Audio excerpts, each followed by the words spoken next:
dia, pessoal, tudo bem?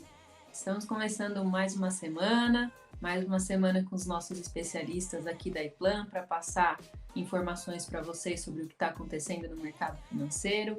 E vamos começar então com Felipe Martins falando de renda fixa. Bom dia, Amanda. Bom dia, pessoal. Bom dia. Bom, primeira semana de agosto já rodando aí, né? Algumas novidades no mercado. E aí, para falar delas, inclusive das que influenciam bastante aqui a renda fixa, eu queria pedir para o Matheus botar minha tela aí, por favor. Obrigado. Vamos lá, né? Então, o tema da semana passada foi a reunião do Copom, a cúpula do Banco Central, que define a taxa básica de juros da economia, a taxa Selic. E aí, nessa reunião foi definido, né, de subir a Selic, que estava num patamar de 4,25 ao ano, e ela veio agora, né, definiram por aumentar para 5,25 ao ano. Isso orientado basicamente pela inflação que vem se mostrando persistentemente alta. O Banco Central, a nossa política monetária aqui no Brasil, trabalha com metas de inflação, onde tem uma meta, uma banda superior, né, um limite ali para poder trabalhar para cima ou para baixo. E a gente já está com a inflação bem acima desse limite, como a gente já vem mostrado aqui nos nossos calls. E isso faz com que esse aperto monetário do Banco Central tenha que realmente ser elevado, né? Havia uma expectativa, o Banco Central estava dando direcionamento de aumentar essa taxa em passos de 0,75, mas agora, como a inflação continua assustando, vou falar um pouquinho mais sobre ela no próximo slide, ele resolveu apertar um pouco esse passo e fazer um aumento de 100 bips, né, que a gente fala que seria aumentar 1%, aí, então de 5,25 para 4,25, e já sinalizou, né, que na próxima reunião deve ter mais um aumento de também 100 bips, e aí indo para 6,25 ao ano. Tá?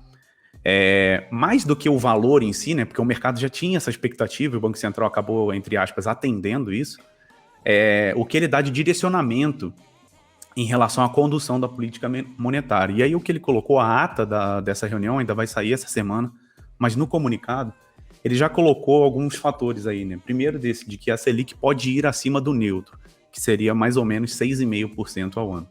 Sendo que esse neutro é um valor de equilíbrio entre uma política de estímulos, né, estimuladora, e uma política restritiva, em termos de crescimento econômico. Por quê? Como essa taxa Selic, ela é uma taxa que o Banco Central fixa e basicamente guia toda a economia, então se ela está em valores muito altos, de uma maneira geral, isso restringe a economia em termos de que vou fazer mais aplicações financeiras rendendo taxa Selic, tá? Isso não só para a gente, pessoa física, mas também para institucionais, para empresas, por exemplo, do que tocar outros projetos, como, por exemplo, no nosso caso, pessoa física, abrir um negócio, abrir uma franquia, alguma coisa assim. No caso de uma empresa maior, abrir uma nova fábrica, fazer uma expansão, abrir uma nova loja. Então, quando essa taxa está muito elevada, existe uma preferência por fazer aplicações financeiras. E quando ela está muito baixa, o crédito está barato, então eu prefiro fazer as minhas expansões, realmente colocar a minha grana, né, na economia real, de fato, e não em aplicações financeiras. E aí tem um meio do caminho, que seria mais ou menos em 6,5%. E o Banco Central já sinalizou que pode ir acima desse teto, né, que antes era chamado meio que de teto, que seria esse valor neutro, porque aí ele vai começar a ir num patamar onde isso já começa a desestimular o crescimento da economia. Tá? E aí eu também coloquei aqui um outro valor que leva em consideração esse princípio de Taylor. Esse cara aqui, ele fez escreveu um paper na década de 90 sobre essa taxa básica de juros, né? Como é que seria um valor aí de compromisso entre ela. E aí eu só coloquei aqui referências, tá? A ideia é não explicar isso aqui, mas ele leva em consideração dois fatores, né? Que é a inflação e o hiato do produto, que está relacionado a crescimento da economia, tá? PIB potencial menos o PIB efetivo. Crescimento da economia, no final das contas. E pela regra de Taylor, hoje a Selic ainda deveria estar em 8,67, tá? Claro que não é tão simples assim, né? Vou pegar a regra, que é um modelo, teoria, vou lá, sou o Banco Central, subo para 8,67, fica tudo bem, não é assim. Mas é uma coisa para a gente poder ficar atento, que ainda estamos com uma Selic, apesar dela estar sendo aumentada, do Banco Central estar atento à inflação, ainda está um pouco abaixo do que pelo menos a teoria, segundo esse modelo aqui, diz que deveria ser, tá certo? E aí, falando da inflação, já comentamos, né, mas agora colocando um pouco mais de informação sobre ela. Então, ainda tem uma expectativa de aumento da inflação. Essa semana vai sair o indicador oficial de julho, tá? A medida de inflação de julho, que é o IPCA. Ainda temos outros também fatores, né, que devem trazer pressão inflacionária, que a gente já tem comentado aqui nos nossos calls, que é a imunização da população, está avançando a vacinação e a reabertura da economia. Isso vai fazer com que a economia aquecendo, né, demanda dinheiro circulando na economia. Isso é um sinal de inflação, traz pressão inflacionária. E também um fator climático, né, que a gente também tem comentado aqui, principalmente o Garran, quando fala das empresas de energia. Mas a gente tem a seca aí, né, que está afetando a parte de abastecimento de energia. Isso faz com que as tarifas tenham sido aumentadas, para a tarifa vermelha 2, aí, que é uma tarifa mais alta, preços mais altos, também traz pressão inflacionária. E na parte alimentícia, né, o setor de alimentos também está sofrendo aí um pouco no abastecimento com as secas, né, o frio que a gente passou aí nas últimas semanas, com secas e geadas. Isso faz com que tenha menos produção, e aí com menos produção, né, a demanda se mantém a mesma, mas com menos oferta os preços acabam subindo também. Então, mais um fator aí para a pressão inflacionária, tá? Umas últimas observações aqui, também coloquei, mesmo com a Selic alta e o tom de novas altas, né, o Banco Central aumentou a Selic.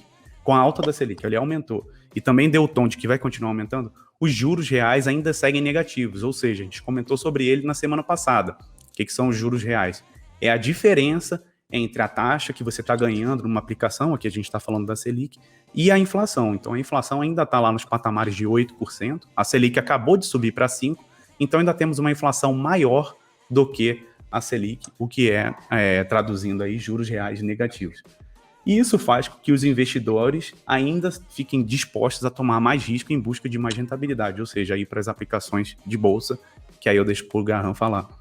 Também, explicando um pouquinho mais esse tópico aqui, né? Quando a gente tem taxas muito altas na renda fixa, taxa Selic muito alta, não tem por que os investidores buscarem aplicações de risco, porque eles já têm uma boa rentabilidade só na renda fixa, tá? Não estou falando que não tem porquê, que não é para fazer isso quando a taxa estiver alta, mas, de uma maneira geral, um mecanismo simples, né, de transmissão de capital entre renda fixa e renda variável é esse, né? Taxas altas, generosas na renda fixa fazem com que os investidores, de uma maneira geral, não busquem tanto risco assim na bolsa.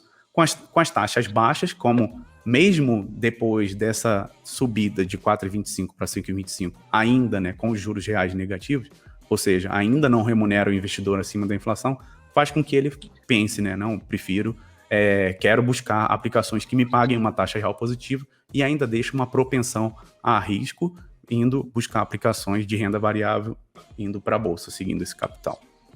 E aí, para fechar, atualizar a nossa curva de juros, que a gente já tem falado aqui também nos calls anteriores. Mesmo com a elevação da Selic, a curva de juros continua abrindo, né? Ela continua empinando cada vez mais. Então a gente tem aqui a curva que está mais abaixo, é a de fechamento de junho, 2 meses atrás, né? Um pouco menos de 2 meses. A última aqui do meio, de fechamento de julho, e agora da sexta-feira, né, de agosto. Então a gente já tem mostrado isso aqui recorrentemente. Isso ainda continua acontecendo, mostrando que as taxas no mercado de renda fixa estão aumentando. Isso é uma percepção de risco do mercado, tá? Ou seja, ainda é um momento, está ficando cada vez melhor o momento para a montagem da nossa carteira de renda fixa. Pode ser que melhore ainda mais para frente, com esse aumento da Selic sendo persistente? Sim, mas essa janela ainda continua aberta com uma boa oportunidade aí. E também, por último, agora para finalizar realmente, eu estava mostrando a curva de juros pré-fixados, né, como a gente chama só curva de juros, e aqui a curva de juros reais, né. Na semana passada eu mostrei esse efeito aqui, quando eu peguei lá aquele print do Tesouro Direto, mostrando que tem o título do Tesouro que paga IPCA, que é a inflação, mais uma parte pré-fixada. E aí eu mostrei como que esse mais pré-fixado aqui estava se comportando. E aqui esse gráfico é exatamente isso, é a diferença para o anterior. Isso aqui está mostrando só curva de juros reais, só essa parte real que tem no Tesouro IPCA ali, pagando IPCA mais alguma coisa. Esse mais alguma coisa que está representado para vários vencimentos. E aí também acontece a mesma coisa que a gente viu no anterior. Temos a curva de junho, do final de junho embaixo, a do final de julho no meio, e a do final da semana passada mais acima ainda. Ou seja, nesses títulos aqui, estamos com taxas de juros reais em relação aos últimos 2 meses aí, até já fiz esse estudo, né? Mostrei aqui em relação, desde janeiro do ano passado, de 2020, essa parte da curva de juros reais, ela está bem alta, está bem elevada agora, o que mostra que isso dá uma rentabilidade para o investidor muito boa, fazendo a montagem de carteira nesse momento. E sempre lembrando, né?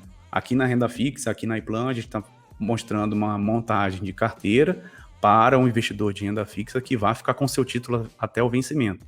Nos calls anteriores, eu já mostrei esse efeito, quando a gente não fica até o vencimento, essa parte do fixa, rentabilidade garantida, já não acontece.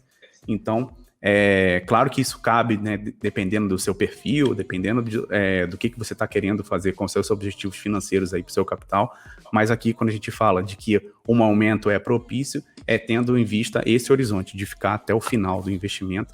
E aí eu até convido vocês, né, se você quer saber um pouco mais, né, como é que funciona essa montagem de carteira para você realmente, te convido a ir lá no nosso site, né, iplan.com.br, ir lá conversar com o nosso chatbot, descobrir qual é seu perfil de investidor, agendar uma mentoria com a gente para a gente poder entender qual é a sua situação, quais são os seus objetivos e quais são os títulos aqui no caso da renda fixa que te atendem melhor aí para os seus investimentos.